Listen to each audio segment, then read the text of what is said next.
आज मी तयार झाले अशा गोष्टीसाठी, की मलाच माहीत नाही कुठं जायचं होतं.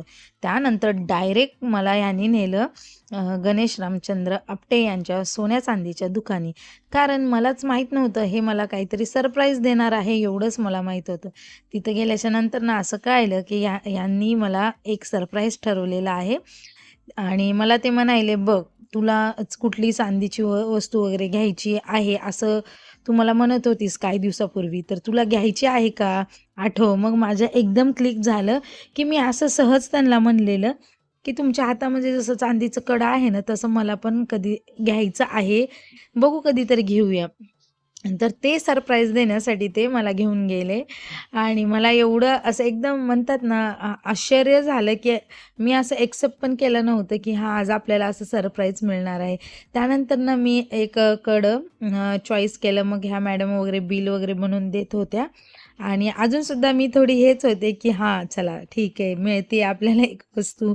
तर मग नंतर ना त्यांनी ना बिल जे आहेत ना त्याच्यावरती सह्या घेतल्या आणि त्यानंतर ते बिल खाली गेलं. तोवर आम्हाला इकडं वेट करावं लागला आणि खरंच सांगते इथं ना एवढे छान-छान अंगठ्या, कानातले किंवा कडे, मंगळसूत्र, कानातले एवढे सुंदर होते ना चांदीचे देखील.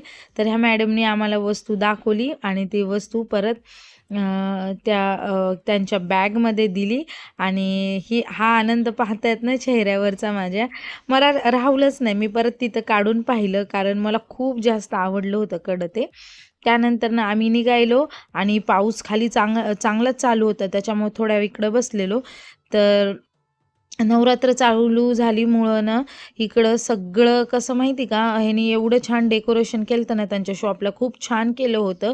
ते फेस्टिवल वाईब म्हणतात ना तसं इथं एक वाईब येत होती आणि पूर्ण असं फ्लावर्स वगैरे लावले होते.